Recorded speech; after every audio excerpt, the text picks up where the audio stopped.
That's right. I'm your main man, Toro, and I am joined by my irreplaceable co-hosts, Lambo and BLJ. And man, oh man, it is good to be back. It is good to be back. Oh, yeah. Oh, yeah. Nice and refreshed. We're back and ready to roll. Back and ready to roll. And before we get into things, quick question for you guys. Just give me a brief answer. You know, we just coming off of 4th of July. How was the 4th of July weekend for you? What happened? Just a brief breakdown. I got sunburnt. Okay.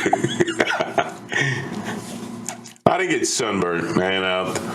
Went on a magic journey, you know, rode a couple of magic carpets, thought about my life, what I want to do in my life, you know, drunk from the fountain of knowledge. What the hell else did I do? You know, the usual.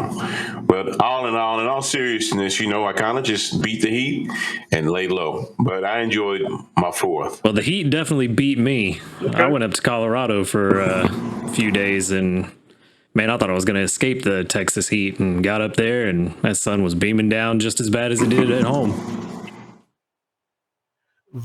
Very interesting you say that, because I'm actually going to Colorado next week, actually. Oh, just barely missed Never you. been there before. What part? Denver. Oh, nice. All right, while you're there, because that's where I was at, I'm going to highly recommend Rory's Diner. And I think it's in Parker, Colorado, which is one of the little adjoining cities to Denver. Okay. So it's maybe a 20, 30-minute drive from the heart of Denver. Okay. You know your boy like to eat, so. Oh, man, they got good food, too. I was one of those that went and ate it, and I was, damn, I wish we had one at home. What's up? Well, my 4th of July was pretty busy. I was just working myself. You know, in past years, I go out and do stuff fun with friends and, you know, hang out, do the barbecue thing or whatever, but it wasn't like that. Friends are overrated. Well, you know, sometimes, you know, who needs them sometimes? You know what I mean? Right? You got money to make.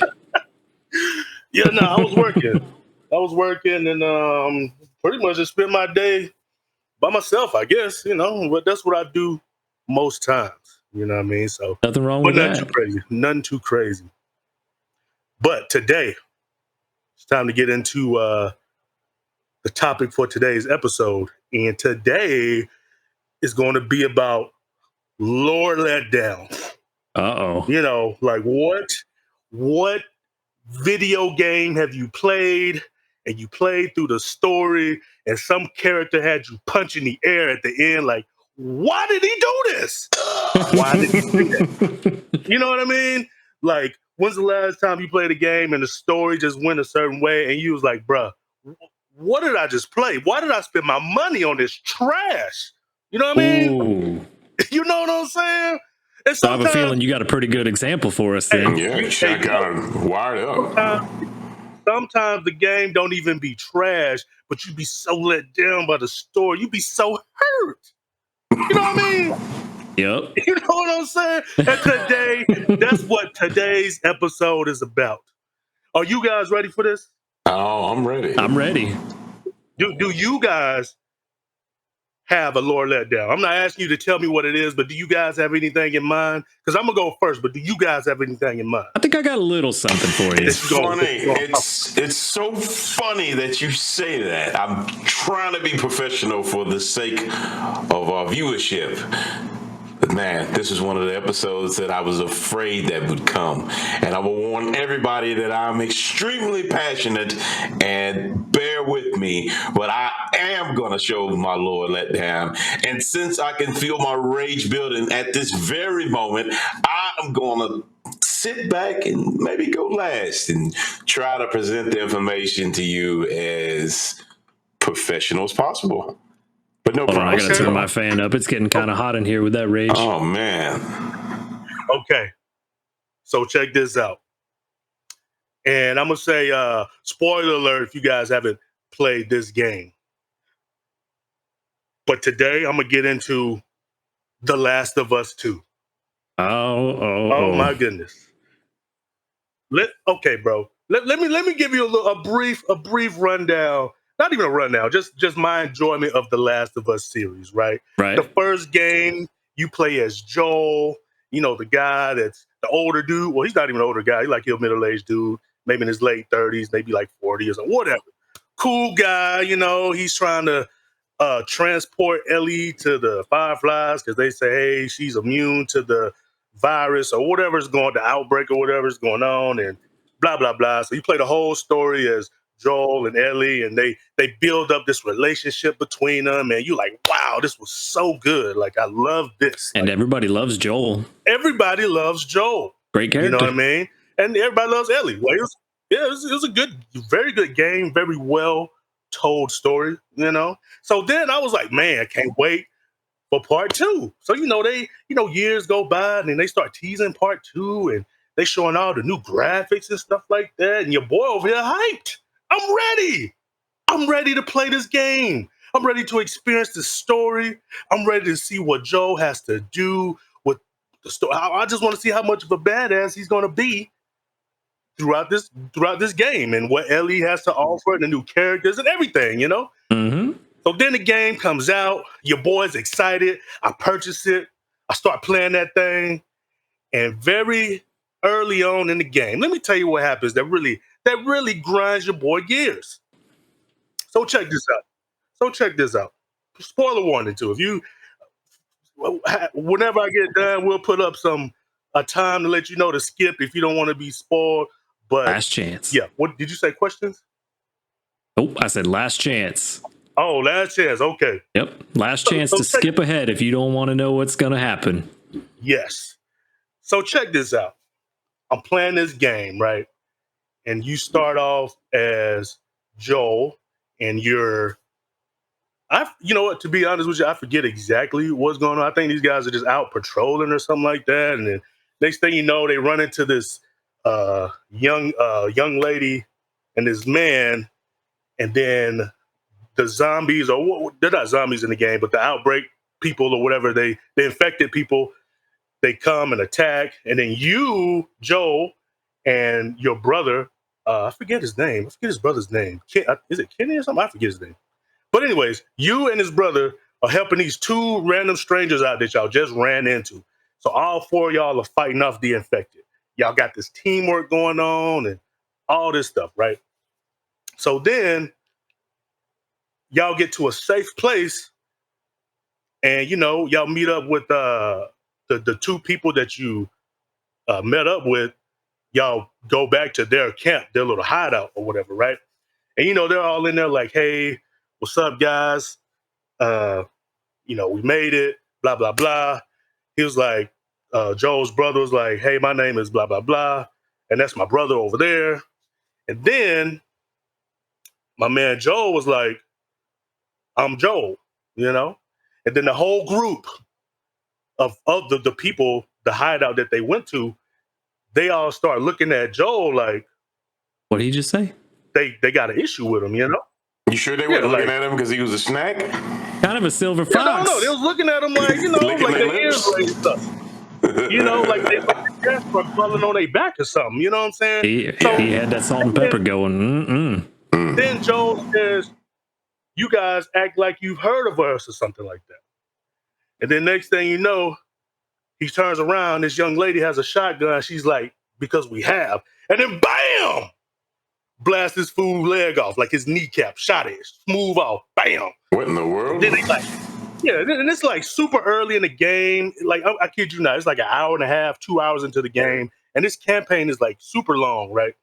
So they shoot him or whatever. The next thing you know, the girl that shot him, she was like, tourniquet his leg, like wrap it up so he doesn't bleed out all the way.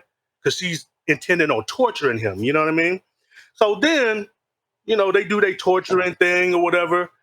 And then as time progresses, she reveals to him that basically in the very first game, Joel had killed her dad, which was a doctor that was going to work on Ellie and, help, get a vaccine or whatever out to help with the I'm infected. curious. So they But were in the going to sacrifice Ellie. Because I haven't played Last of Us. I know, don't throw tomatoes at me, listeners, but I have not played The Last of Us. But I've heard so much about it. Yeah, I know. I've heard so much about it. And apparently, this girl has a special type of blood or something. Basically, she's the chosen one. And her DNA or blood contains the building blocks for a cure to stop this sickness from happening.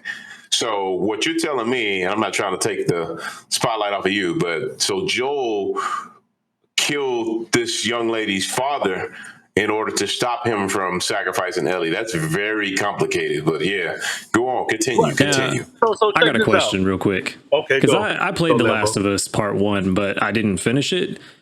I forgot what exactly it was about Ellie that made her special and why they needed to kill her to She make was the... immune to getting bit. So when she get bit, she don't turn into the infected. So they thought like, Yeah, but was it like something in her blood, or I forget what it was exactly that made her immune? you know what? I forget exactly what it was as well. I think Not that important then, I guess. I think it was just one of those things like they knew she was immune and they just wanted to like Yeah, and don't ask questions. yeah, they just want to like experiment on her type thing, and they're like, well, whatever's in you, we could make something to help everyone. You know what I mean? So, anyways, And why at was the it end they had to kill her? you said why was it they had to kill her? Yeah, like why did they have to kill her to make the antidote? I guess they just felt like that was the best way to do it. Like they had to, I don't know, they're gonna drain all the blood out or something. I'm not even sure, but that's what they were gonna do. And then Oh, Joel okay. didn't want them to do that at the end of the game. So basically, at the end of the game, he goes into the operating room, and there's like just some random NPCs in there, like they're little doctors or whatever. And you shoot them, or you can hit them, cut them up, whatever. And then you will take Ellie, and then you run away or whatever, right? So fast forward to Last of Us 2, those random NPCs that you shot just happens to be this girl's dad, the one that shot his leg off. Oh man! So an Yeah. NPC gets an expanded story, and his daughter comes and avenges the NPC. Man, Bro, NPCs are gaining popularity. The person that you shot was just a random dude, but then they made that random guy that you shot, all of a sudden that's the next main character of the game. Like that's her dad that you shot, right? So now she knows that you shot her dad, so she wants revenge, obviously. You know what I mean? So fast forward to the news story. The people that they just randomly ran into in the snow just happens to be the guy that killed her dad. And I thought that was really weird. I was like, what are the odds the dude that killed your dad years ago, you're just gonna randomly run into him in a snowstorm? Convenient. You know what I mean? So that happens. Wait, so she wasn't even hunting him down? No. She had been wanting to do this for a while, but she wasn't hunting. But she wasn't actively pursuing him. She just in this ran into moment, him he by wasn't actively pursuing him. chance. It was just by chance, like boom. Wow. Yeah, that is super convenient. Right. So I'm like, man, what are the odds? I was like, is this realistic? I get it, it's a video game, but at the same time, I mean, that could really happen, but what are the odds? But it's a video game. That's how they want to tell the story, whatever, right? So anyways, fast forward to him telling them his name, and then now they know who he is. They shoot his leg off, and then they hold his brother down. They beating on his brother, and then now they tourniquet Joel's leg. Then it fast forwards to you playing as Ellie, and Ellie is looking for Joel, and then she happens to run into this building, and she finds Joel on the ground, all beat up, blood everywhere, and she obviously is about to shoot, everybody in the room, and then when she goes to the room, they tackle her down, and blah blah blah. So then when they tackle her down, they hold her down, and then now they're like, you need to finish this, Abby. Abby is the young lady that's been beating on Joel this whole time, right? With a golf club, might I say. And while she's beating on him, the dude's like, hey, you need to finish this. So she gives him the final blow. Bam! blood everywhere. You can see brain on a golf club. She kills Joel. I'm pretty pissed off as the gamer at this point because this is so early into the game. Like, the dude that everyone loves is dead at 2 hours into this like 50-hour campaign. You know, so I was a little pissed off a little bit. You know what I'm saying? So check this out. This is how they really get you, right? Not only do they kill him, they put him in the game later on in the game. Oh yeah. But it's only like flashbacks. So you're playing as like the younger Joel, and they're basically telling the story of what happened in between the first game and the second game, you know? And I'm like, okay, this is cool. You know, like, I'm glad I can play as Joel, but this is like old Joel. This is memories of Joel. This is not current Joel. Joel is dead somewhere now. I'm pissed off. I was like, I'm about I was this about game. to say, it's just giving you a little bit of a taste of what it could have been and just pissing you off even more because this is what you wanted, but you only get it for short bursts at a time. Right, right. So then they make you play as him as cutscenes.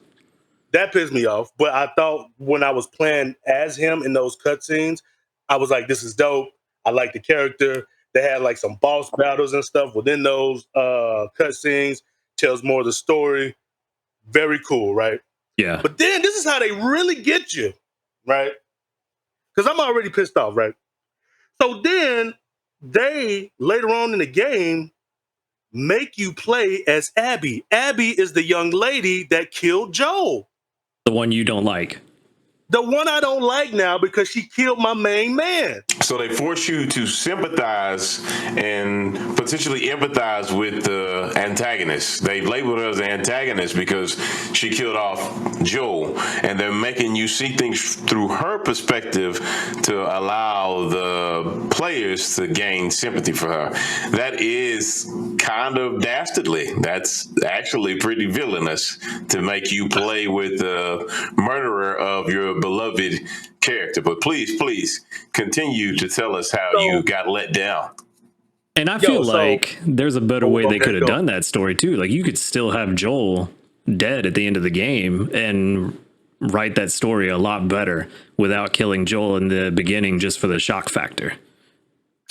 Yeah, I remember when I played through it, I felt like, just in the world that they live in, it's kind of like a Walking Dead type world. Like, people die from, just people die from just random incidents. Like, everybody in the game is going to die at some point, whether it's natural causes or they just get in a trap by other people trying to survive, or they run into infected. Like, they're going to die at some point. You know what I mean?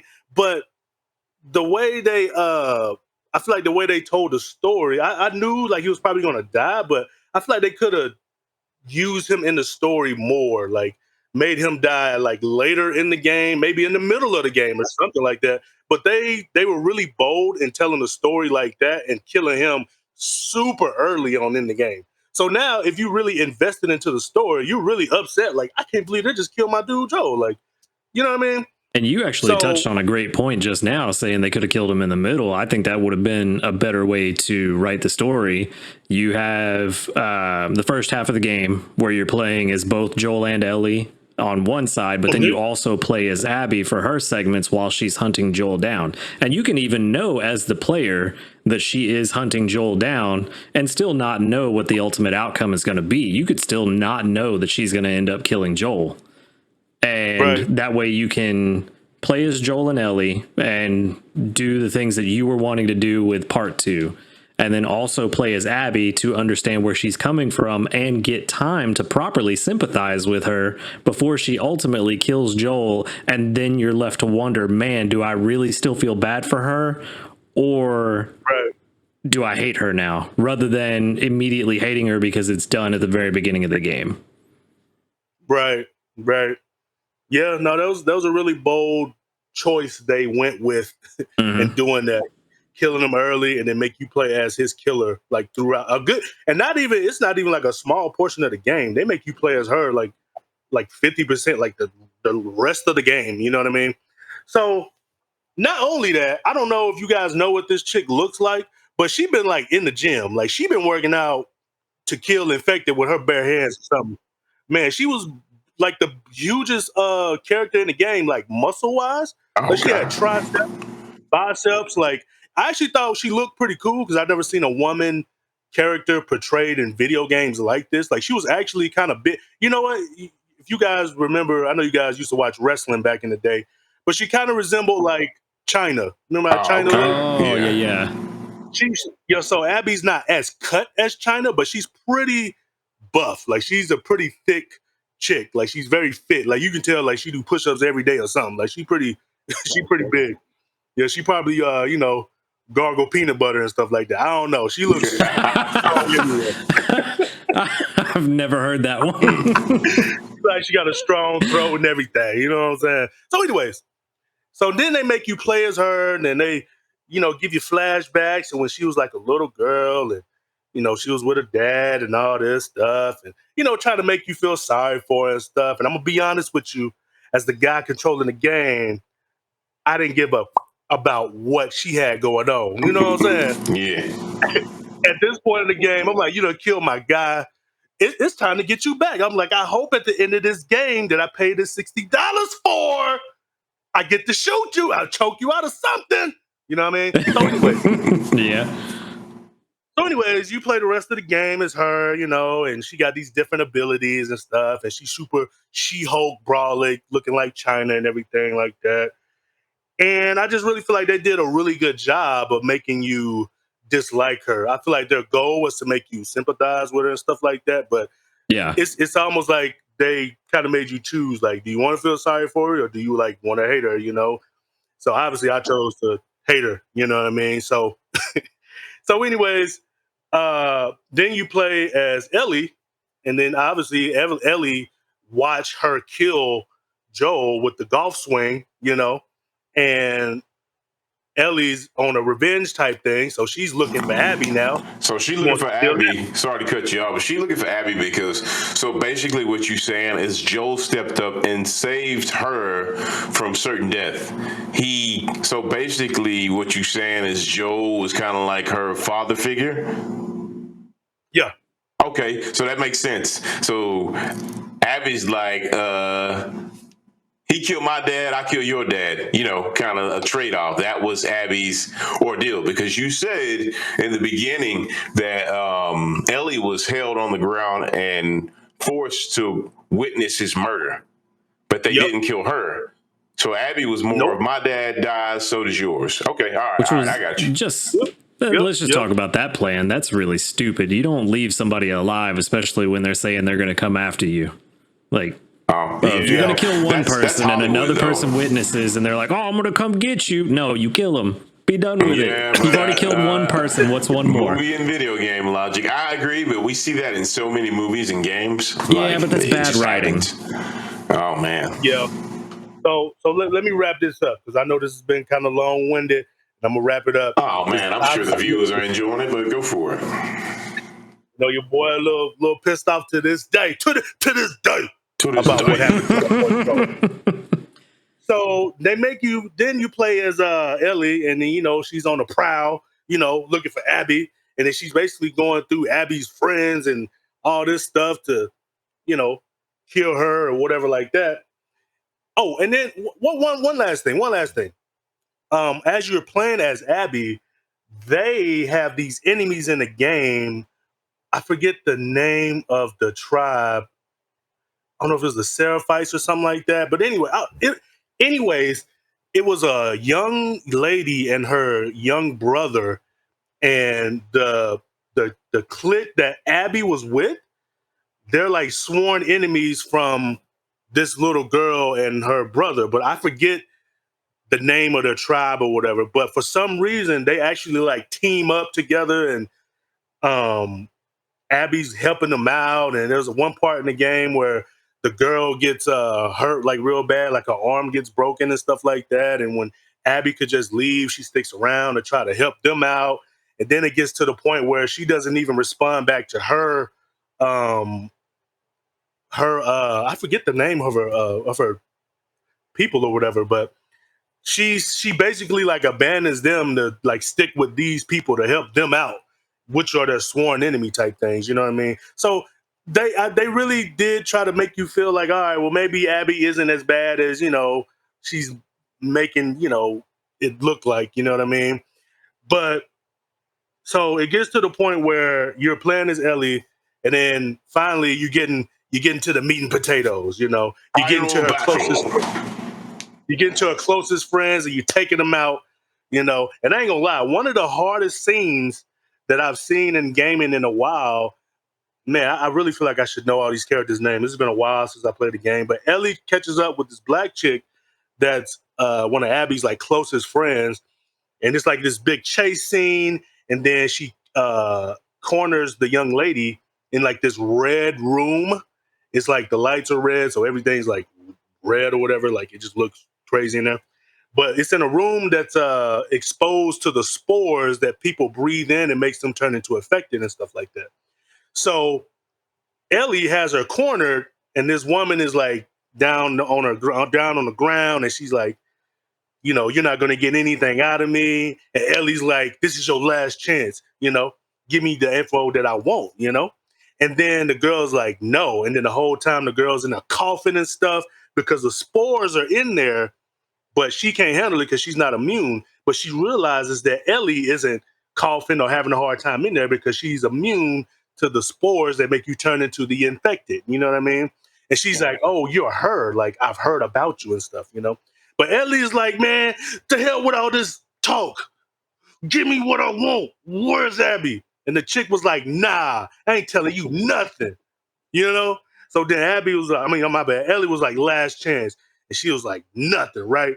So then Ellie, she had a pipe and she beat this chick just bow, boom, beep, bop, ba boom, just blood everywhere.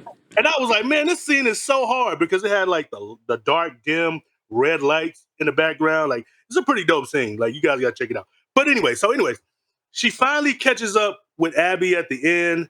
Abby had gotten captured by some people. I forget who they got captured by.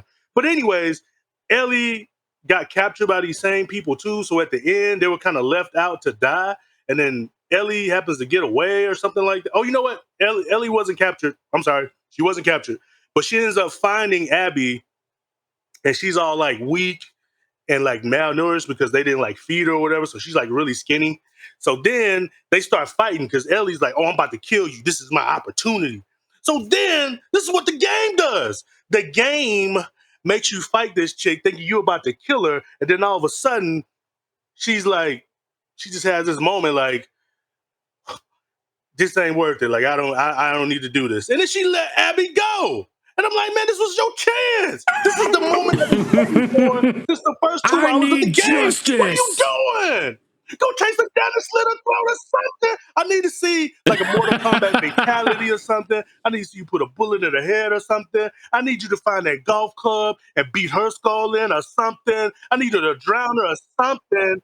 I need you to give her a DDT, rock bottom, elbow at the top rope, something. But she let this young lady go.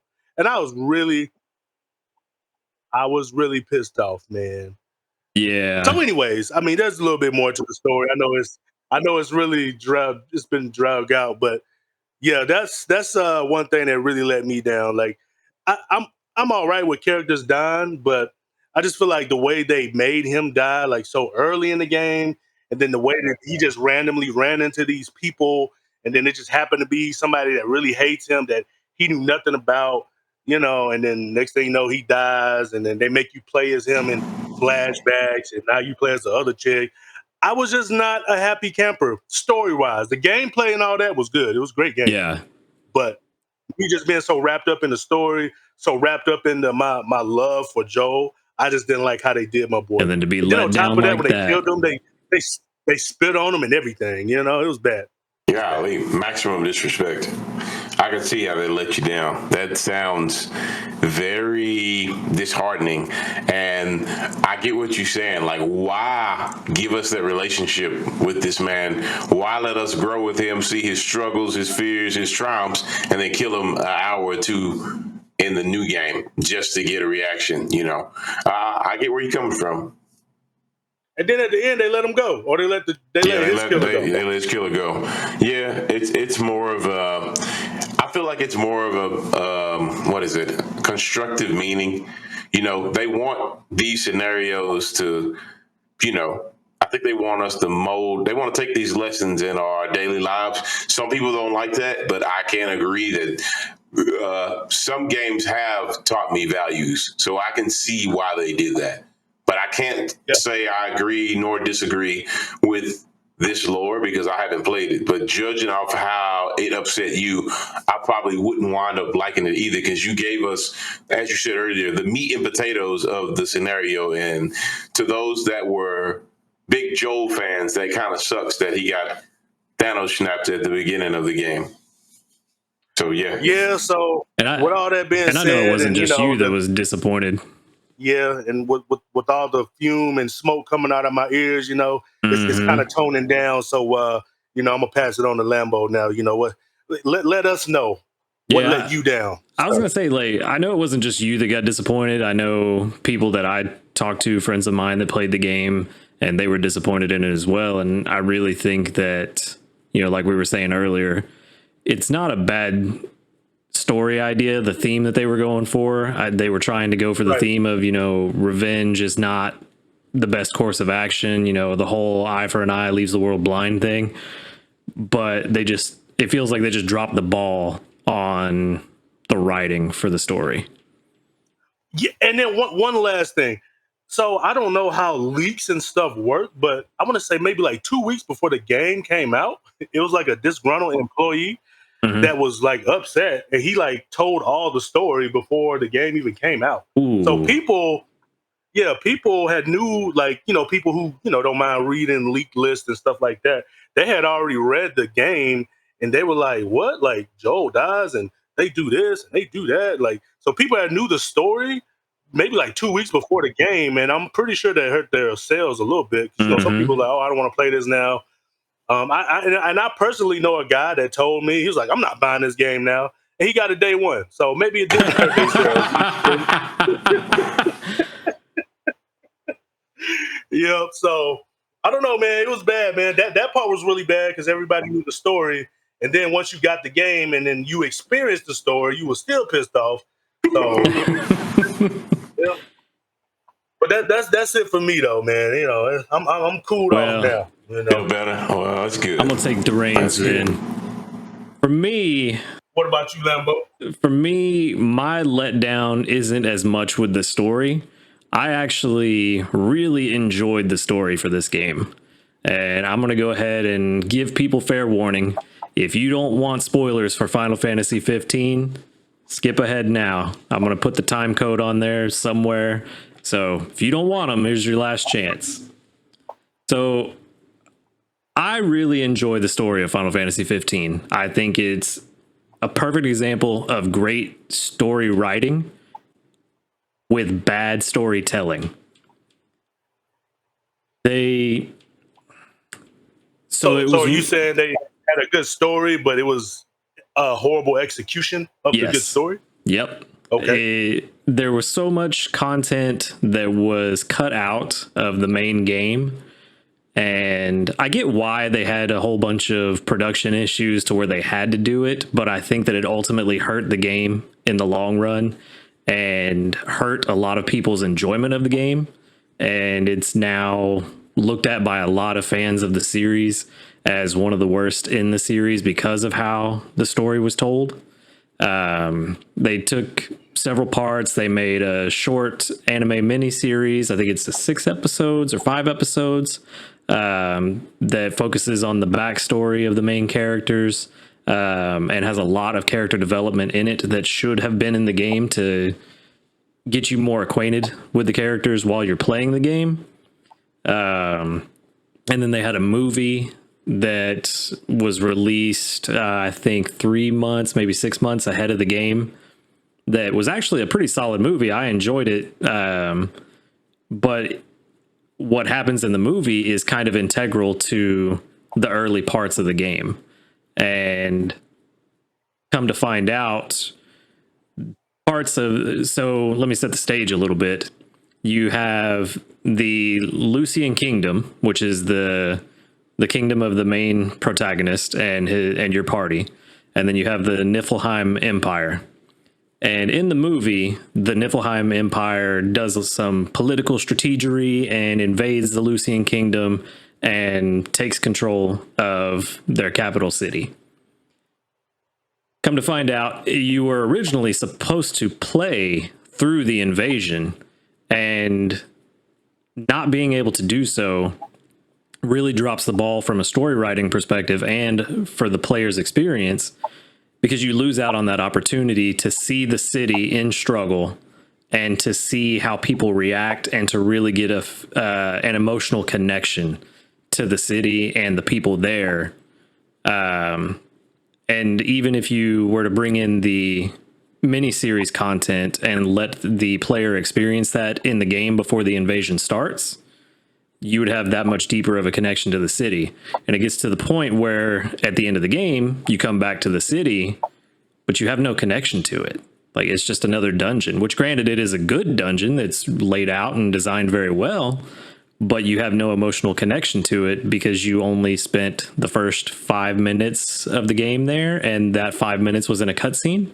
So if you haven't watched the movie or the miniseries, you have no real connection to the city. So now I definitely agree with what you're telling me. What BLJ said earlier, that's definitely poor execution.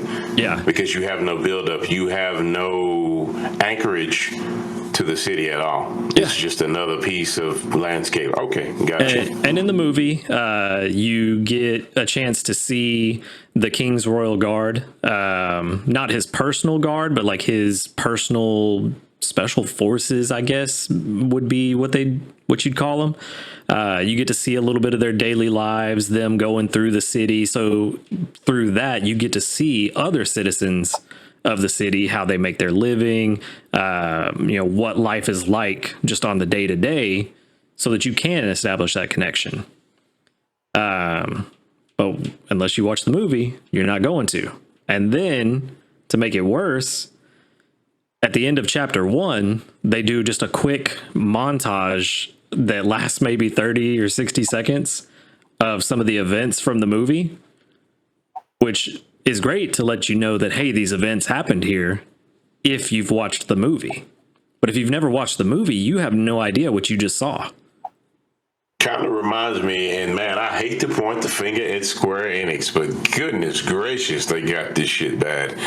But what you telling me is they did the same thing with Kingdom Hearts, man, and I'm a big Sora fan, but they released some titles on Game Boy Advance and DS and all these other portable systems, and Kingdom Hearts 1 and 2, they were really fluid storytelling. And if you did not play those games on those other systems, like, not everybody was rich, and nobody had a magic lamp that they could wish for those systems. So if you did not have access to those systems, when they finally released another game on a home console, you were like, what is going on? Like, who is this? Aqua? Terra? What the hell is that? Roxas? What are you talking about? But granted, Roxas was in the second game on PlayStation, but it was another guy, I can't remember his name. It was Sora, and nobody was Roxas, but it was another guy who looked like Roxas, looked exactly like Roxas, but it wasn't Roxas, and you needed the portable system to see him. So everybody's scratching their heads, and it was terribly executed. But sorry about that outburst, but my lore letdown meter just started overflowing, and I had to go on the offensive because you just triggered a scenario that Kingdom Hearts did the same shit. But by all means, continue, good sir. Well, to Kingdom Hearts' credit, they at least finally re-released the games on main consoles to where you could play it. Yeah, 20 years later. But yeah, at least they finally did it. You got it eventually. With the movie, the Kingsglaive, it only shipped with the game if you got the deluxe edition or higher. So if you just bought the standard version of the game, you didn't get the movie. You may not even know the movie exists. Pay to win. Yeah, and honestly, I think that you should watch the movie. Like, if you're coming into Final Fantasy 15 completely fresh, watch the movie first, or technically watch the miniseries first, then watch the movie, then play the game. Problem is, a lot of people get turned off by that. They don't want to put in all that effort, and it's hard for me to blame them. Yeah. Not everybody's like me. I didn't mind watching the movie. To this day, I've still never watched the miniseries because I didn't know the miniseries was a thing until I was already into the game. But not everyone's going to do that. And then also by not watching the movie, you spend the first half of the game on a pseudo road trip looking for the Oracle Lunafreya. And in the movie, you get a lot of time with Lunafreya in the movie to kind of figure out a little bit of who she is. You don't get all her character development in the movie, but you do get some of her character development in the movie, even if it is a little iffy because she's kind of a damsel in distress stereotype for a lot of that movie. Gotcha. But with her dialogue and the things that she says, you get an idea of who she is as a person. Again, if you don't watch the movie, you don't get that. And then to make matters worse, you are spending half the game looking for her, but a lot of her character development that you get in the game is done through missable cutscenes. Like there's one instance that I can remember where if you don't walk up to these guys standing around a radio and choose to press the button to listen into what they're saying and listen to the radio, you miss a cutscene that shows her healing people from the sickness that they are suffering from, called the Star Scourge. She, as the Oracle, has the power to heal the people of Star Scourge by taking it into herself. And you can miss that cutscene. And then if you don't ever listen to the radio, you also miss out on little lines of dialogue that explain to you what she's doing while you're playing the role with the main party. While you're trying to get to where she is, you miss out on that as well. And I missed out on a lot of that on my first playthrough because I didn't know it was there.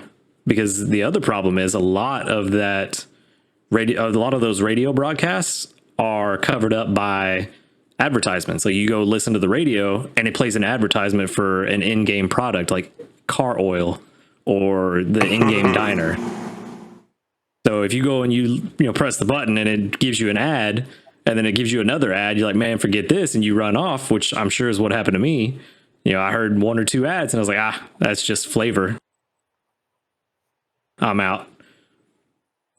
And then missed out on some core information. Gotcha.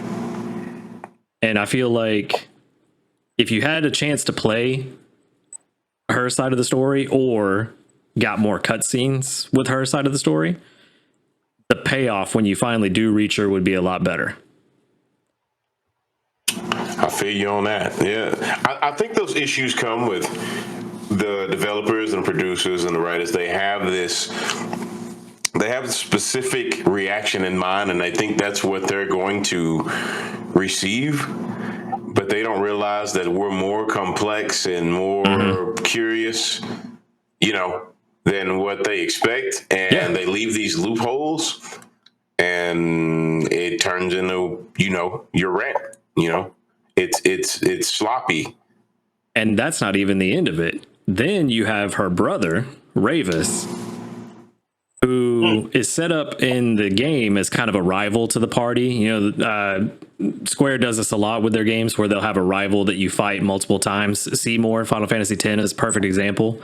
That this person's introduced a little early, and then you have multiple fights over the course of the game.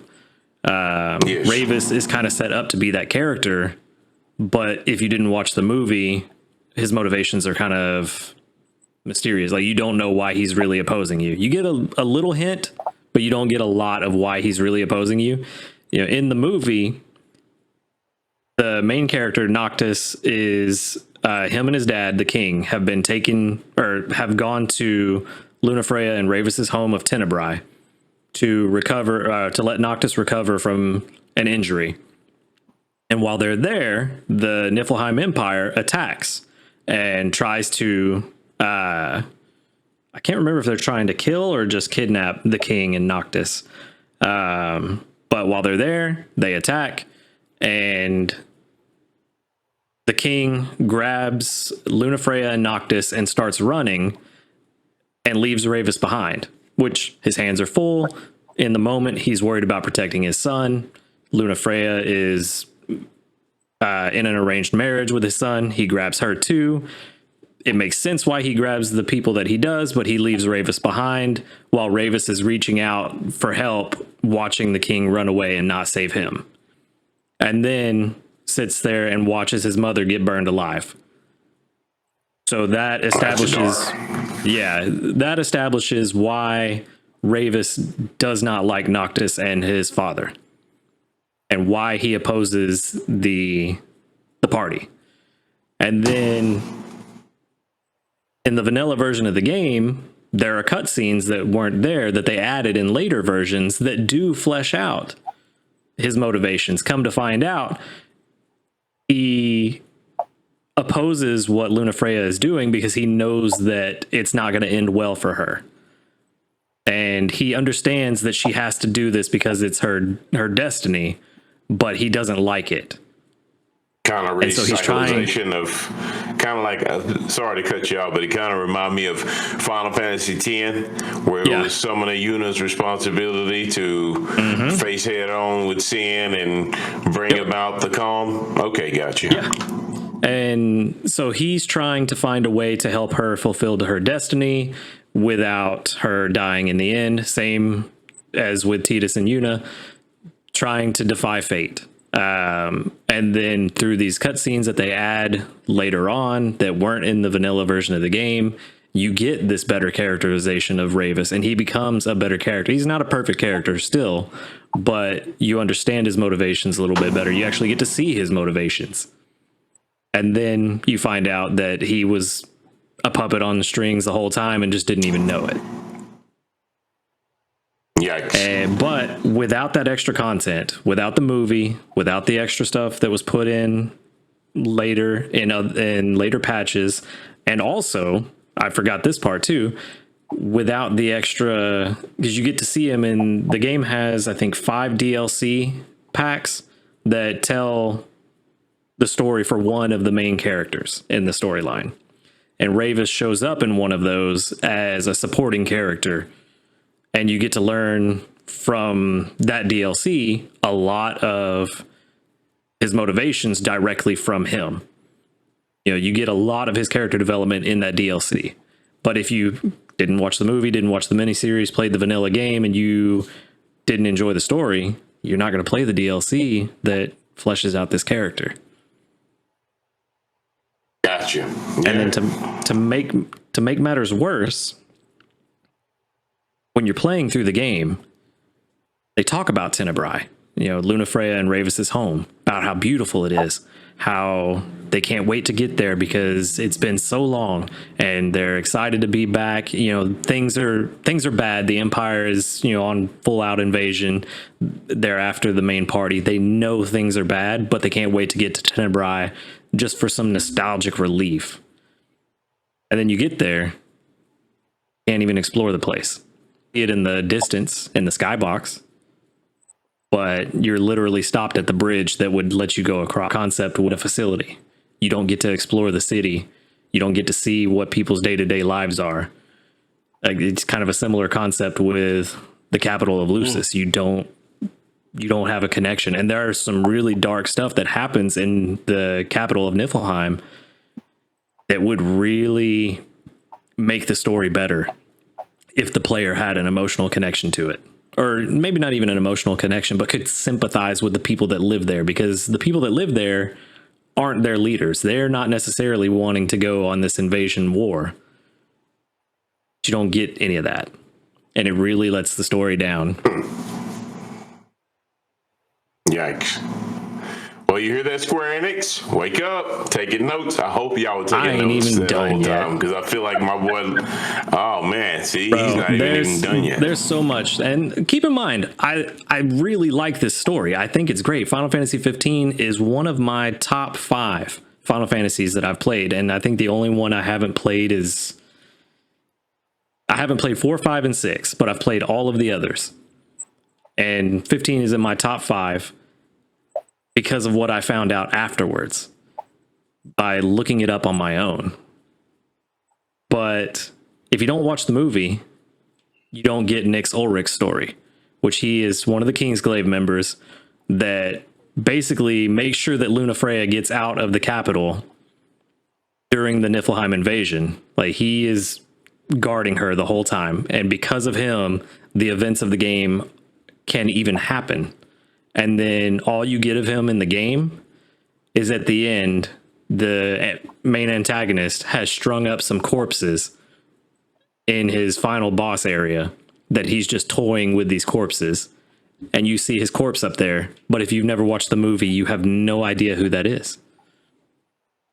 Oh, man. And he's a pretty solid character.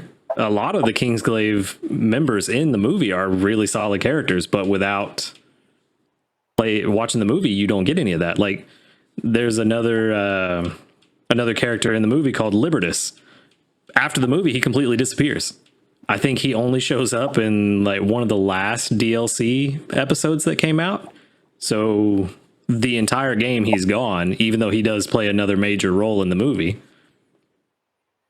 And then also, which you'll appreciate this, Toro, since you're a big fan of Final Fantasy VII, in the movie, you get to see Diamond Weapon from Final Fantasy VII in full HD glory. That's a cool Easter egg. Yeah, and the movie's full of them, too. There's also, what is his name? The octopus character from 6. I know, Ultros, I think, is his name. And he's in the movie as well as a nice little Easter egg. Like, that movie is full of Easter eggs to get you as a fan of the series excited, but you miss out on it completely if you didn't watch the movie. Gotcha. Then, just like with the radios, there are these books lying around in the game that are easy to miss because they're not always out in the open. And if you don't read these books, you miss out on some critical backstory. They're called the cosmogony. You miss out on some of the backstory of the gods. It lists all 6 of the gods and what they do. Tells you that they were the ones that first picked the oracle, got everything started, created the ring, which is like the magical MacGuffin that you're after for a lot of the game, which allows Noctis to complete his task. You miss out on some backstory about the messengers of the gods, which you see in the game, but outside of seeing them and someone being like, oh yeah, they're a messenger of the god, like, there's nothing said about them unless you read the books. You miss out on a lot of, not really miss out, because he does kind of say it, but he says it in kind of a whimsical way that if you're not really paying attention, you could miss some of the backstory of the main character, the main antagonist. And you also miss out on the full details of the prophecy that the plot of the game is following. Yeah. I don't know, man. I just don't think that they don't put this stuff in mind. That's what I think. They don't keep it in mind. They don't think about it till way later. Yeah. And like I said, like, I did find out later on in research that a lot of these issues were caused by production problems. Like, this is a game that was in production for 10 years. But when you actually look at the final product that we got, they only worked on it for 2.5 to 3 years. So in 2.5 to 3 years, they had to put an entire 40 to 50 hour experience together and try to make some kind of cohesive story out of it. And it just, while the story is good, it just, because they were on a time crunch, I believe they released in November of 2016, I think, and they were pretty much told it has to be out by then because of financial reasons for the company. A lot better of a story if they would have been able to do that. Well, I hope they taking notes, as I said earlier. Maybe they'll do that for the next game. But that was a nice, lengthy, detailed description of where they failed and where they let you down. And I think it's interesting because, what's up? Oh, keep going. I got a question, but I'll let you go first. I was just going to say, I think it's interesting. And to those here, as you notice, this is a lengthy episode. Lore Letdowns is an important topic for us. So all the planets aligned, and we put a little extra coins to strengthen the hourglass, as we should say. But Bill J's example was terrible execution. Lambo, what was it? I'm trying to think of what you said. The story was good, It's a perfect example of great story writing with bad storytelling. Gotcha. Yeah, two different types of lore letdowns. But go ahead, Bill J, with your question. All right, you said this was Final Fantasy 15, right? And this was the most recent one they released, right? It is the most recent in terms of the numerical series. Final Fantasy VII Remake is technically the most recent game, but it is a remake of one of the older ones. But as far as just brand new IP, yes, it is the most recent. Okay, my next question is, didn't for 15, they changed up the gameplay completely, right? Yeah, the gameplay is a lot different. Because it used to be like a turn-based game, right? Yeah. Or am I wrong? No. You're right. Final Fantasy X, which we've talked about a few times in my little rant, was really the last proper turn-based Final Fantasy. You have Final Fantasy 12, which came out and you only controlled one character in the party, your main character, which you could switch in between which character you were actively controlling. But they had a system in play called the Gambit system where you could sort of you could program what your other characters were going to do.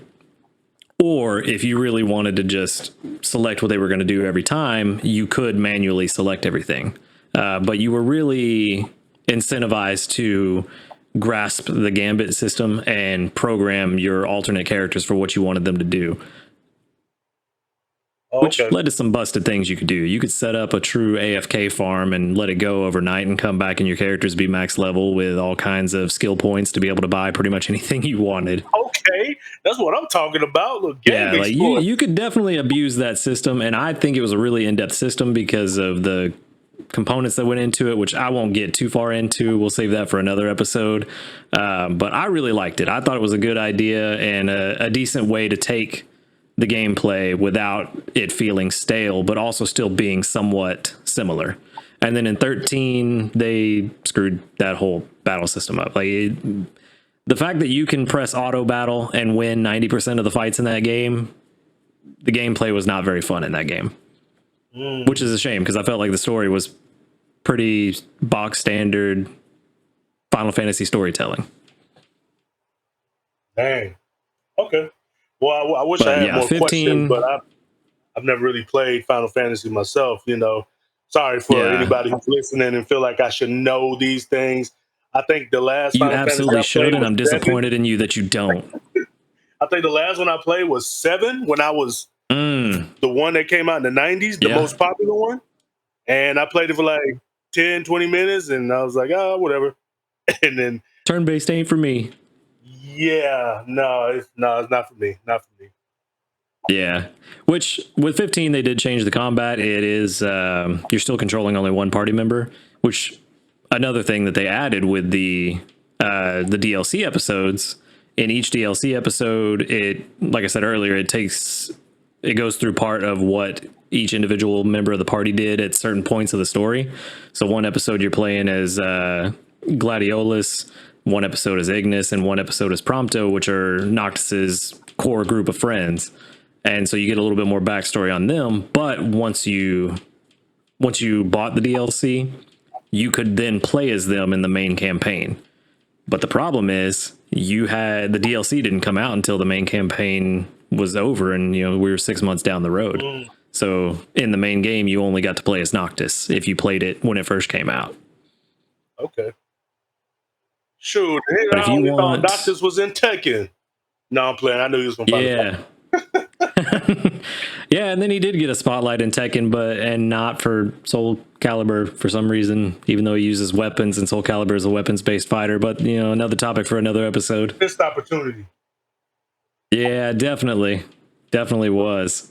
But yeah, they did change it up. And if you want a Final Fantasy game that is not turn-based, I would highly recommend Final Fantasy VII Remake, especially if you're into that story already. The gameplay is action RPG. It's pretty spot on. I'm not going to say it's perfect. There are definitely some tweaks to be made, but it is a huge step in the right direction. Okay. But I've gone on enough. Is that wrap it up for your lore letdown? Yeah, I've got some more I could go into, but I've already talked y'all's ear off enough. I'm going to pass the torch. Man, I don't know if I want to pick that mug up, man. After that, man, y'all have passionate reasons. Mine is just rage. Dispassionate rage. It goes to it's more of betrayal. And what I mean by betrayal is back in the gap before they slapped you with that user license agreement stuff. You know, we're going to jump in the time machine and we're going to go way back, because my lore letdown is banking off of character development and building up a character and then 180ing it out of boredom or feeling the need for a change. I am perfectly fine with you changing some aspects of a character, but don't change aspects that makes that character lose their identity or makes that character not who they are anymore. Be the face of humiliation. You know what I'm saying? So where I'm going with this, one of my examples, my favorite character, one of my favorite characters of all time, is the Shaolin monk, Liu Kang. And y'all might know where this is going, and I'm going to do my best to consume my rage. Oh, ha ha ha, funny. Who's that? But for those who don't know who Liu Kang is a Shaolin monk. He was an orphan. He was brought up in the Temple of the White Lotus, I believe, also known as the Temple of Light. He was regarded as the chosen one, and he was brought up in a sacred form of martial arts. He was a martial arts prodigy, and chosen one in his world. That's right, the chosen one. In his world, the Mortal Kombat universe, the Earth is under attack, and I believe it's every 10 years. I think it's every 10 years. I could be wrong. But every 10 years, Mortal Kombat tournament is held. And if Mortal Kombat, like if 10 tournaments are won, and I'm starting to think it's not 10 years, but if 10 tournaments are won, it's once a generation, forces, isn't it? Yeah, it's something like that. If 10 tournaments are won, the Earth is pretty much going to be conquered by a conqueror, an outworld conqueror named Shao Kahn. Liu Kang is chosen to be the forefront of Earthrealm's forces. And his ancestor was killed brutally by a 10,000-year-old half-human, half-dragon prince named Goro. And Liu Kang trains for this tournament, and the tournament comes, and fast forwarding it, he is the victor. He fights off Goro through the power of sheer will and precision and just being a prodigy and technique. And he fights off the sorcerer behind it all, Shang Tsung. And he fends off Earthrealm. He's the Earthrealm champion. Now, in Mortal Kombat lore, Liu Kang is granted immortality for the next tournament, because Lambo was right. It couldn't have been 10 years. He's granted immortality to be able to participate in the next tournament. Me being a young kid, I took that seriously. Like, oh man, there's this guy, he fights for the good of all. He's like a Boy Scout, and he's clean cut and he loves his friends, and it's duty before pleasure with him. And I'll get into that later, because he disappointed me with this decision too. And I'm gonna get into that later. But he fends them off and he sends them on their way. Lore is still good. I'm still blown away by the game. Here I am trying to beat the game without using any continues to get Liu Kang's ending, just so for the 20th time they tell me that he fought back the invasion and Earth is saved. And I get to see him all cool in the ending, bowing his head because he's a Shaolin monk and he doesn't believe in murder. And he's just happy that he defended Earthrealm. So I'm going to interrupt you for a second. All right, go ahead. So I've played a lot of the Mortal Kombat games, but especially with the early ones, I did not pay attention to the story at all. So, oh man, that's unfortunate. When did they say that they gave him immortality? Because I don't remember this. Okay, so the first game, they did not reveal that they gave him immortality. They did not. That was added later on in 4. 4 is when they revealed that the winner of Mortal Kombat, they keep their youth and they aren't able to be harmed outside of the tournament. They can't. I feel like you could abuse that so bad. Oh, I know, right? I can't be harmed while I'm outside of this tournament. I'm just going to go invade this country by myself. Yeah, but maybe the Elder Gods would strike him down if he broke the rules. Because remember, the Elder Gods weren't introduced until 4 as well. The Elder Gods, fun fact. I must consult the Elder Gods. Yeah, fun fact. Raiden, he was retconned. He was actually kind of an anti-hero bad guy. Because if you beat the game with him, he enslaves humanity or something like that. You guys should look it up. But his MK1 ending, he is not a good guy. You should look it up later. Anyways. Wait, is this the real origins of Dark Raiden? I don't know. Maybe so.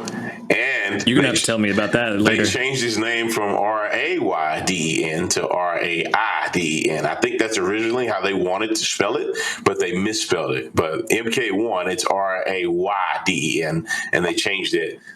I believe they changed it the second game. Maybe I'm wrong, but they wound up changing it later. Anyways, back on track to my lore letdown. So Liu Kang defends Earthrealm. It's supposed to be peace for another generation. Outworld Emperor finds out that the 10th tournament where he's supposed to take over doesn't go well, gets pissed, threatens to kill Shang Tsung. Shang Tsung literally is on his hands and knees begging for mercy. Take that as you will. There's actually some footage from the MK2 opening where he's pleading for his life. He convinces Shao Kahn, because Shang Tsung is a dastardly fox, he convinces Shao Kahn, why don't you enter the tournament? You're the emperor. You can do what you want. Set another tournament outside of Earthrealm. Set it in Outworld. You're the last boss. No one can beat you, my lord. You're the best. You know, that strokes Shao Kahn's ego. He sits in his chair like a badass, and he announces the Mortal Kombat 2 tournament. Raiden is weakened in Outworld, supposedly, but they go anyway. So, fast forward. My boy, the mortal champion, Liu Kang, he fights through this tournament. This time he's aided by his cousin / friend. They change it up, but I believe it's his cousin, Kung Lao. And long story short, Liu Kang fights through this tournament and he wins. He even defeats Shao Kahn. And keep in mind, this is a human man. He's just really good at fighting. And he defeats the Outworld Emperor. Take that as you will. He defends Earth. That's it. He defends Earthrealm for a second time. And younger me is blown away again. And fun fact, the Liu Kang was provoked into entering the Mortal Kombat 2 tournament because Shao Kahn broke the rules and launched an invasion of Earthrealm and raided his temple and killed his Shaolin brothers. So he was not pleased that he did everything the Shaolin monks told him to do, and it still resulted in carnage and bloodshed. So he rebelled against the Shaolin order, and he grows his hair out, which is badass, and he ties the red bandana around his head. And that's a constant reminder of his fallen Shaolin brothers. So he goes and he claims vengeance on Shao Kahn, and he defeats him for the second time. Fast forward to 3. Shao Shao Kahn launches an invasion of Earth. He breaks the rules yet again because he's a sore-ass loser. Queen Sindel sacrificed herself to make a barrier so Shao Kahn could never enter Earth Realm without winning the tournament. Shao Kahn finds a way to resurrect Queen Sindel, brainwashes her to where she forgets, and he has free entry into Earth Realm. Kind of like Willy Wonka and the Golden Ticket. Liu Kang, Liu Kang flexes and he defeats Shao Kahn once again. I'm not going to go into the details of the story. I'm telling you where the lore let me down because it seems like this is copy paste, but it's not. But I'll leave you to explore the story of these games. I just want to get to the letdown part. And I'm going to try not to explode, but I'm going to warn you now, I'm probably going to be pissed off. But we get to 4. We get to Mortal Kombat 4, and this is where they finally reveal that Liu Kang is the immortal Mortal Kombat champion. And I'm not going to lie to you guys, when Mortal Kombat 4 came out, I probably was like in 6th or 7th grade. And, we're in that age where accelerated reader and we read in books, and I love reading strategy guides. Strategy guides really aren't a thing now, but man, when a new strategy guide came out for a game, I was super excited to read it. Not only did I know all the fatalities for MK4 and all the secrets, but the character bios, I was really invested in those things. And Liu Kang is the immortal, undisputed champion of Mortal Kombat. That's a pretty heavy title. Cool. He is so good at what he does, bicycle kick noises and all, he wins, and he fights for the good of all. My boy is such a saint, such a poster boy, such a representative of goodwill. No, not a loser. Such a representative of goodwill. Yet again, he wins Mortal Kombat 4. And this time he defeats a fallen elder god known as Shinnok. In doing so, he imprisons this elder god and he weakens the forces of evil. There's this hot piece of Edenian cake walking around. Her name is she got the cakes. Y'all know this one in particular is Princess Katana, and it is shown multiple times that Princess Katana, who is also 10,000 years old, she is in love with Liu Kang, and this is canon. At the end of MK4, and I hate to say this because I love my boy, but he is sworn to duty, and it made me sad. She offers him to rule at her side forever in Edenia and clap those Edenian cheeks forever. And he declines and said, I belong here as the immortal champion of Mortal Kombat. Well, that's the first smart thing he's done. Hold on, wait. One question. Yes, so you telling me he said it wasn't his duty to please that booty? Yes. Yeah. That's the first part of my lore letdown. The first part of my lore letdown. Yes, I was enraged. Oh, I thought that was your lore letdown. I thought that was it. No. That's just part of it. But my boy was a Boy Scout and said no to booty and yes to duty. And I was like, why? He told her no. She says she respects his decision and she goes to the portal. And I am 200% sure when she closed the portal, she's like, what a loser. But hey, I didn't write the story. I mean, it's because he knew she was hiding a pretty ugly mole under that mask. I don't know about that, but he sits there with Raiden, I believe, in the ending, and it cuts off, and I was sad. But my boy said, no, I have to protect my family and friends. The earth as a whole is bigger than you and me. So I look at it older, and I respect it. I don't agree with it, because I would have got the best of both worlds. I was just about to say, all jokes aside, I'm surprised that you didn't like that, because that seems right up your alley in terms of the character that you like, with just like the stoic, honor-bound, that's my boy, duty ready protagonist poster boy. I 100% agree. But my friends, so I'm surprised you didn't like that.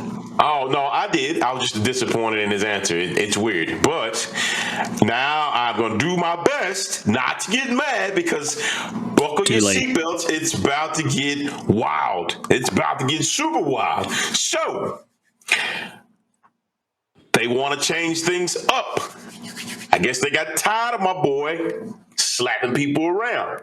They were tired of overpowered poster boy who can't lose. They made him turn down the booty, and they choose to humiliate him even further. So Mortal Kombat 5, I just told y'all that he was labeled the immortal, undisputed champion.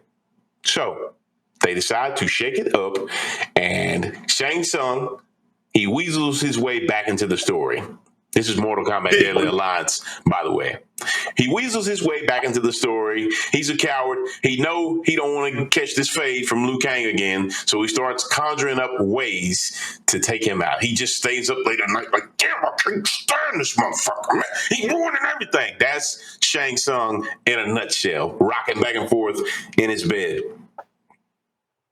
So now he decides to form an alliance, hence the name of the game, Deadly Alliance, with this sorcerer from MK4. His name is Quan Chi. So they conjure up this plan to take out their Earthrealm nemesis, Liu Kang. And apparently Shao Kahn from MK3, he didn't die. He was just weakened from Liu Kang, and he was hiding. So they feared Shao Kahn, and they feared Liu Kang. And this is where this shit gets stupid. They decide it's two weak, frail sorcerers that know magic, Alakazam, magic go boom boom, and they run up on Shao Kahn and they swear loyalty to him, and they're fooling him, obviously. And when Shao Kahn drops his guard, they run up and they stomp him out. Cool. Shao Kahn's an emperor that's lived for tens of thousands of years, but he was weakened. So I kind of let this slide. You know, young of me is like, okay, cool. They save the biggest surprise after. They show the immortal champion in all his glory, and he's sitting there in a courtyard practicing his katas, you know, always ready.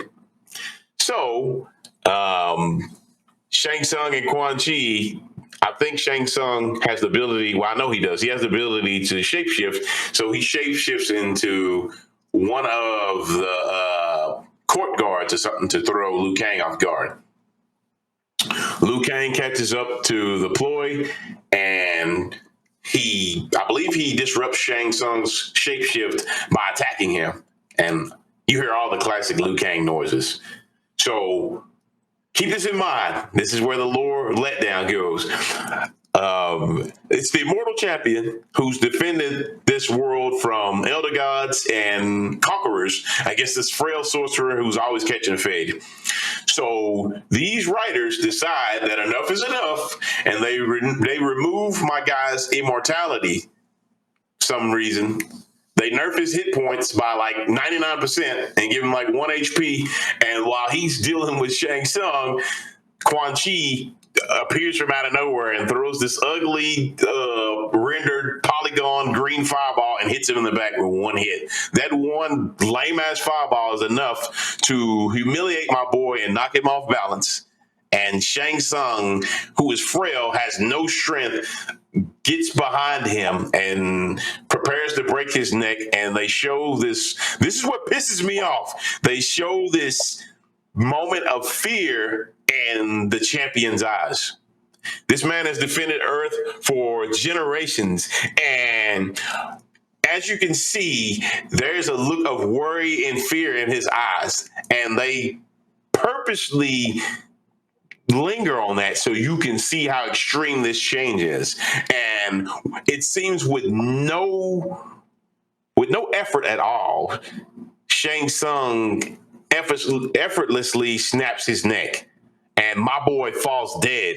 Now imagine how traumatizing that is for me, because Liu Kang has been around for at least probably like close to 10, 12 years at this point, probably more than that. And they let Shang Tsung, this frail ass sorcerer, snap his neck.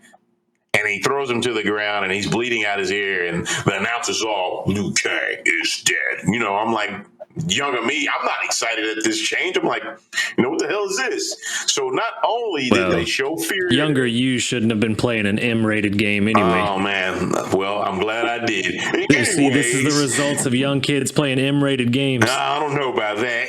Anyways, while I'm containing my rage, not only only did they snap his neck effortlessly, not only did they show fear on my boy's face from this frail ass sorcerer, he falls to the ground and he has this depressed look on his face. He's dead, but his facial expression is just unacceptable, and he's bleeding out his ear. Then they let this cowardly, weak sorcerer take my boy's soul. So he takes Liu Kang's soul, the immortal champion, and he gets extremely powered up.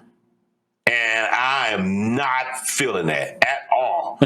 And he is absent for the entire game. So you let this guy, it's like making Ryu from Street Fighter get slapped out by, I don't know, like a new character or something.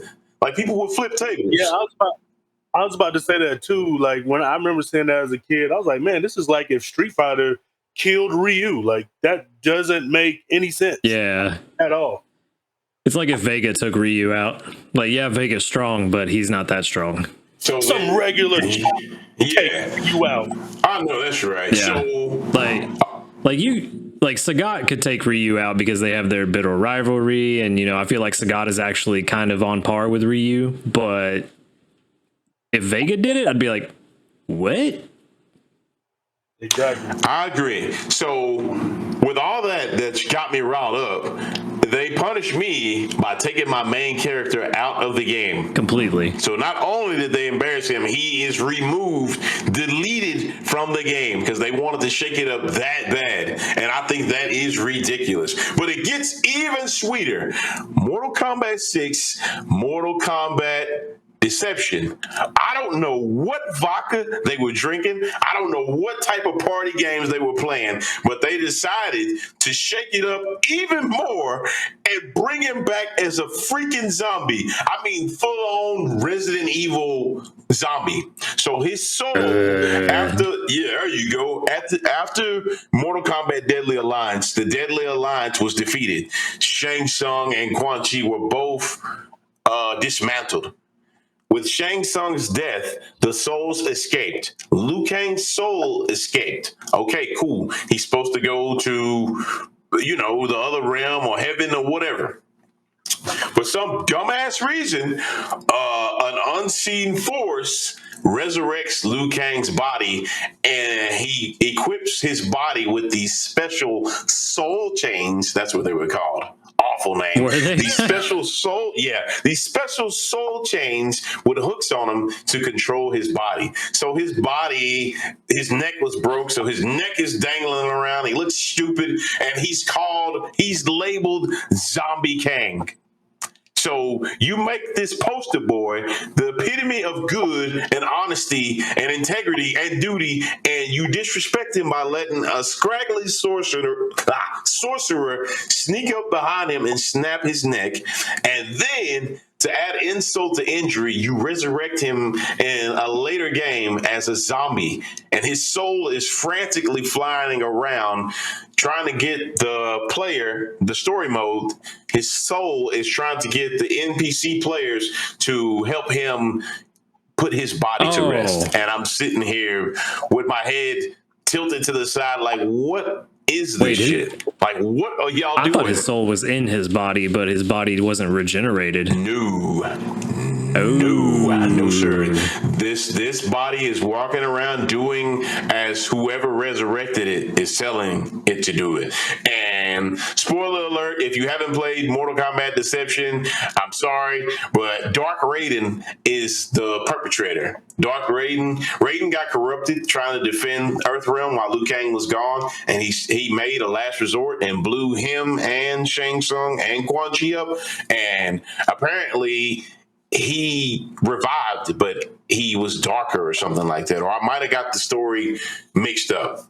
But somehow Dark Raiden survived that, and he decided that he needed obedient enforcer, and why not employ the body of the immortal, undisputed MK champion? So he resurrects his, oh man, it's awful. He employs this decaying dead body, and you got this decaying dead body with a broken neck flopping around making classic Liu Kang noises. It was one of the most awful game designs I've ever had to put up with. Luckily, luckily they thought of me and all the other disappointed Liu Kang fans, which was probably 100% of us.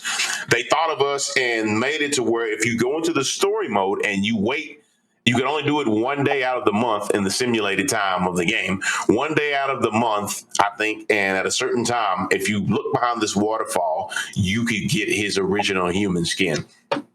And we got that. So at the end of the day, Deception was the one that had the like adventure story mode. yes, and it was really good. Yeah, Deception. I remember that. That was good. Yeah, Deception starred Shujinko, and Mortal Kombat Armageddon starred Taven. Yep. But at the end of Deception, they still didn't give Liu Kang his shine. One of the canon endings is they finally defeated his body. His body was strong. Oh, imagine that. His body is strong enough to fight off 8 or 9 people, but it's not strong enough to stop Shang Tsung and Quan Chi off of riding there. And they finally stop his body, and Liu Kang thanks them, and he fuses back into his body. And I believe he's put to rest. Like he dies. Like he doesn't come back. And here I am being disappointed once more with this shitty lore. It gets better, and I'm almost to the finish line. I know y'all tired of me moaning and groaning about Liu Kang, but once I knew this episode was popping off, I knew I had to enlighten y'all on what bad storytelling was. So we finally get to the last game, Mortal Kombat Armageddon, where every single character that was in a Mortal Kombat game makes an appearance. So in the opening movie, Shang Tsung and Quan Chi are back. I can't remember exactly how they got revived, but they came back. And they showed my boy at the lowest point in his career. Not only has his immortality been retconned, not only is he no longer undisputed, they show this stupid-ass zombie creeping from around the pyramid with his neck broke, making zombie noises, swinging his chains, chasing after Shang Tsung. And I remember asking myself, you know, what the cluck is going on, you know, and I was highly disappointed in how they handled my guy. And what sucks is he was the hero in the movies. They just released animated series not too long ago, and he's the hero. I don't know what kind of creative funk they were in to where they hit the emergency button and say, let's kill off our main character. That would be a great idea, and it backfired in their faces. I hear that there's a small cult following of zombie Liu Kang, but majority of people say that it's an awful design choice and it's an awful story choice. And I disagree with it. And maybe you two can help me. But what in their right mind would make them kill their Ryu of their franchise? My only guess is Midway wasn't doing so hot back then, and they needed a drastic change to bring in more sales. But I don't think that was the right way to go. You don't kill off the face of Mortal Kombat. I know the ninjas were popular, but Liu Kang was still the hero. So I'm going to agree and disagree with you here. I have never been a fan of Liu Kang. He has always been a giant stick in the mud for me. He's too upright. And I take that back. I was a fan of Liu Kang in the movies. I thought he was great in the movies. But I agree with you that their way of going about shaking up the series was the wrong way to go. I was happy to see Liu Kang gone. I was tired of him. I was ready for something new. But the way they did it was definitely weird and not the best choice they could have made. If you really wanted to kill him off, they should have had him fight Onaga in the opening cinematic and had Onaga kill him to show just how powerful he really is. Great idea. Nah, if they really wanted to kill him off, they should have did it by my boy Stryker. You already know he just coming. Curtis do pack that heat, so he could have ran up and hit him with that. Boy, put a case out on that boy. Pop, pop. Liu Kang is dead. Oh, Curtis. There you go.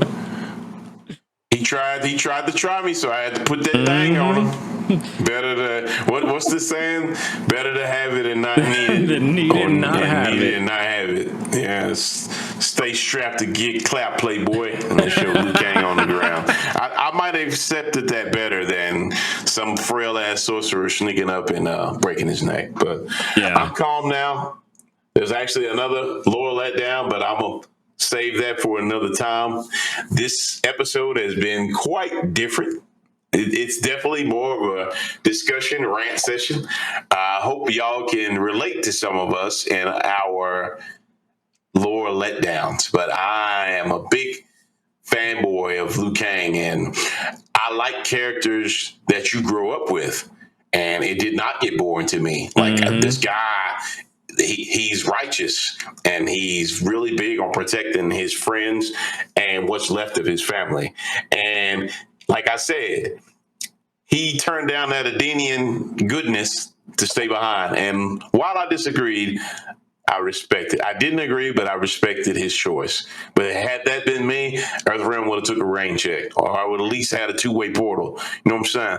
But it is what it is. Maybe that's why I didn't like him. Maybe so. He let me down too. Because he turned it down.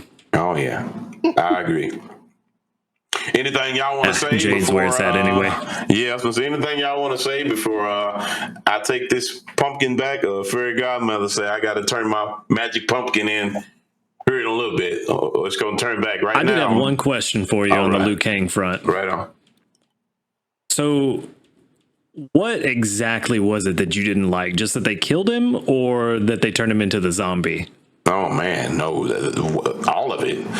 Oh, no, there you go. There was no or for one, I do not think he should have had his.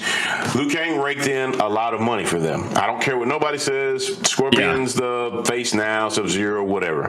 Back in the gap, when a new arcade machine hit Tilt or wherever you went arcade, everyone was playing Liu Kang. Everyone loved Liu Kang, and I was okay with that. Like, I love that character, and I didn't play him because everyone else played him. I played him because I picked him. He was the poster boy. It's not even that. Like, back then, I didn't know what a poster boy was. Maybe I was drawn to his that's where aura. it started. Maybe so, but I played him because I liked the way he felt. Apparently, he was very beginner friendly. I was a scrub. And once you get older and you follow your hero's story, you agree with their morals, their beliefs. And for them, for Liu Kang to generate that much hype and that much money, and for them to slap him in his face and let him get killed off in the worst possible way with no redemption, for his body to walk around as a decayed corpse. Oh, no, that was just, I've had enough. You know, I turned into one of those guys. You know, I wanted to go CHR. They tried to be experimental and it failed. Not too many people. I don't like change. Yeah, it's not even that I don't like change, but like BLJ said, you don't make a drastic change like that and think it's going to be okay. So yeah, what's up? One last question that hopefully will get you thinking a little bit. Is there any situation that you could have been, I'm not going to say happy, but all right with them killing off Liu Kang? Exactly, the one you mentioned earlier. It would have stung, but if my boy would have failed fighting something that was on par with him, that was not an embarrassment, then I would have been okay with it. If the all-powerful Dragon King Onaga, who everyone feared, dropped down and dropped my boy, that would have been acceptable. Not fine. I wouldn't have been happy with it, but I would have been more understanding than him. Yeah. And don't get me wrong, this whole time I've been trash talking Shang Tsung. I love Shang Tsung as a character. I know he goes around absorbing souls and he's supposed to be stronger, but he is no match for Shao Kahn and he is no match for Liu Kang. He knows he's no match. He's a cunning sorcerer. He wins through trickery and deception. But there's no way his deception of shapeshifting into a guard and Quan Chi hitting Liu Kang with a single fireball, that's not good enough for me. So they disrespected my boy's legacy. So that's why I'm not okay with it. That makes sense, because I don't even think combined they could have taken out Shao Kahn, but that's another story for another time. Yep. What you got, BLJ? So your lore letdown was for Liu Kang and how they did the boy wrong. Character Now, development, yes, of course. right.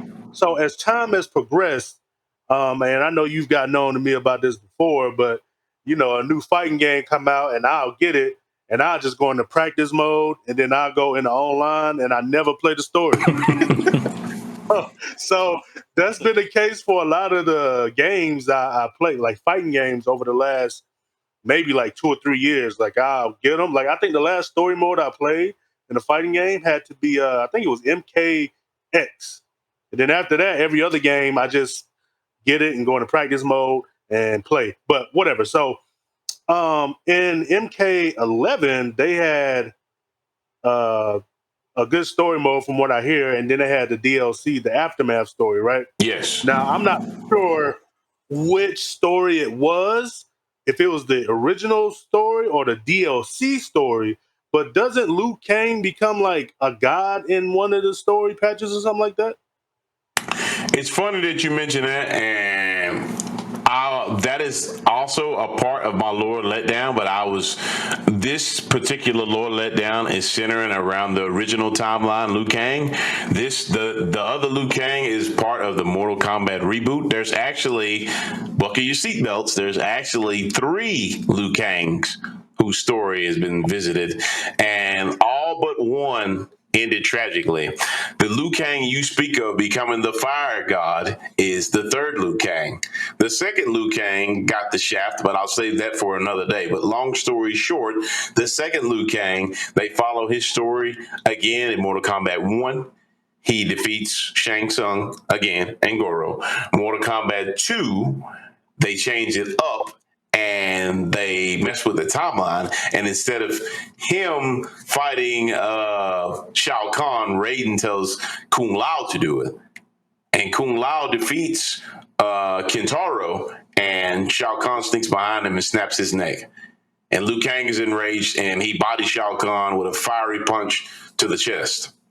So Raiden's trying to change the timeline to prevent Armageddon from happening. But we're going to fast forward, and at the very end of the Mortal Kombat timeline, Mortal Kombat 3, Raiden is making all these wonky, high on his own supply choices, and Liu Kang rebels against his master, and they get into a fight, and he dies in the stupidest way. Liu Kang balls up his fist because he tells Raiden that he's off his rocker. He said he's gone mad, and he challenges him to a fight, and he balls up his fist of flame, and Raiden flinches. He doesn't even assume a fighting stance. Raiden flinches like he's scared, and he electrocutes him and burns him, and he dies. And again, I'm much older now, and I'm like in my late 20s, and once again, I'm like, what the fuck? And I was mad. So that Liu Kang dies. Quan Chi gets his soul. Sound familiar? Shang Tsung got the first timeline soul.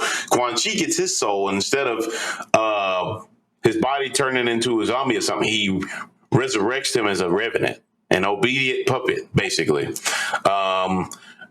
Later on, MKX, Quan Chi dies at the hands of Scorpion. The revenants are free of their mind control. That Liu Kang, particularly Liu Kang, he looks undead. He's not a zombie. He gets his will back. He's corrupted. He hates Raiden, tells Raiden, I hate you and everything you stand for. He doesn't get resurrected into his pure human form. He goes rogue, and he becomes king of the Netherrealm. That's the 2nd Liu Kang's shitty lore. Then Chronica, a Titan, comes, resets the timeline again, enter 3rd Liu Kang.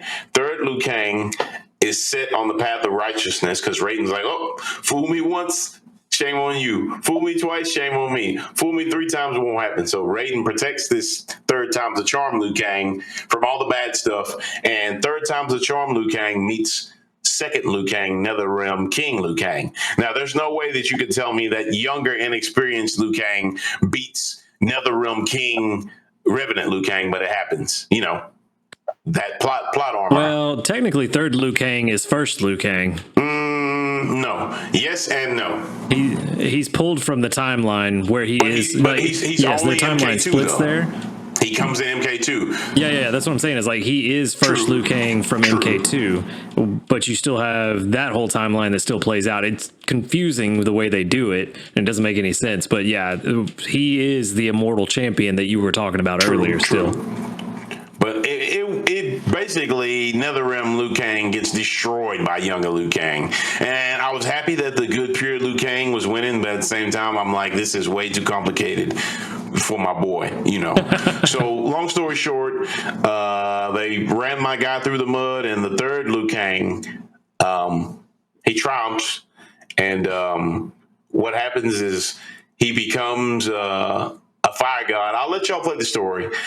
But spoiler alert, he becomes a fire god, and for some dumbass reason, he resets the timeline again. And this is weird because the original Kung Lao was his ancestor, him and Kung Lao's ancestor. He died at the hands of Goro. Now he's a fire god, and he's talking to his great uncle at the end and said, "I'm gonna make you a champion." And then it cuts off. And a quick rant session before we go. Fire God Liu Kang in Mortal Kombat 11 has to be one of the most awful designs I've ever seen.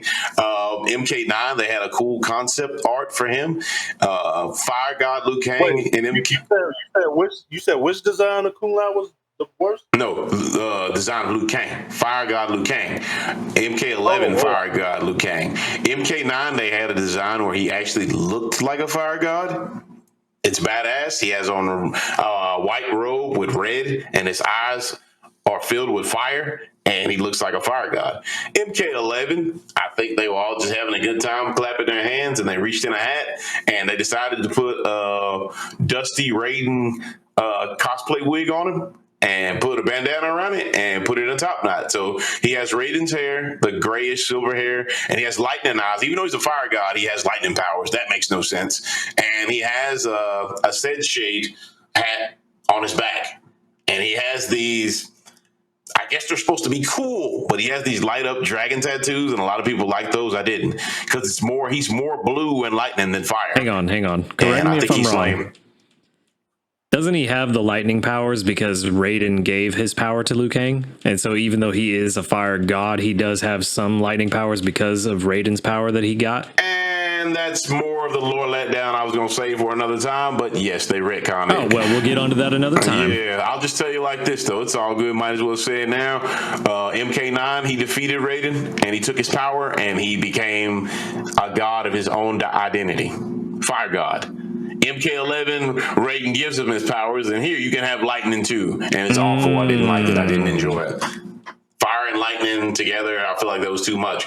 Liu Kang needed his own identity, which he had in MK9, and that ended, but apparently it wasn't canon. And MK11, he's fire god Liu Kang with lightning power. So that ends my rant. My boy got drugged through the mud, and even now I'm not too happy. It's cool he's a fire god, but I don't like how they went about it. They want to restart the timeline again, and he's basically playing the role of Raiden, except it's Liu Kang, and he's going to be the advisor, and he's going to guide them through Mortal Kombat again, which I think is ridiculous because he has the power to control space and time. But another time. But thank y'all for listening to my lore letdown. It's a very important aspect of my storytelling. If I ever get the funds and write a story, it won't be like that. But thanks for listening. Man, Cool. I think we know how you really feel now. Well, I think that's cool. It's about an hour and a half letdown from all three of us. So it's a pretty downer episode, I'd say. Oh, yeah. Hopefully it's more interesting than downer, but you know. I agree. We got it all out. I think we're all better now. I agree. Well, but to everyone that stuck around, appreciate y'all listening. Hope y'all enjoyed it. If you did, be sure to hit that subscribe button, smash that like button, and recommend us to your friends. Yeah, you guys cool do that. Guys. You guys do that. Thank you. Let us know what let you down as well. Oh yeah, we'd like to hear about it. Thank you, bros and broettes. I don't know if that's a word, but it is now. Oh yeah. As always, from me, from Toro, it's been an honor. I enjoy doing this, and I was glad to be able to share with you guys what's on my mind. BLJ. Most definitely. No, it was this is an interesting topic. I got a couple more letdowns too, from different other games. So maybe in the future we can do this We again, and I'll let you know revisit what it those are. for sure, for You sure. know? Oh yeah. But until next time, thank you for playing, and don't forget to comment and subscribe, and then let us know if you relate to our lore letdowns and what you guys have been let down from in the games that you've played. So until then, we'll see y'all later, and keep gaming. Been an honor, guys. Catch you later. All right, guys, let's go consult the elder gods. I agree. Let's get it. Yep.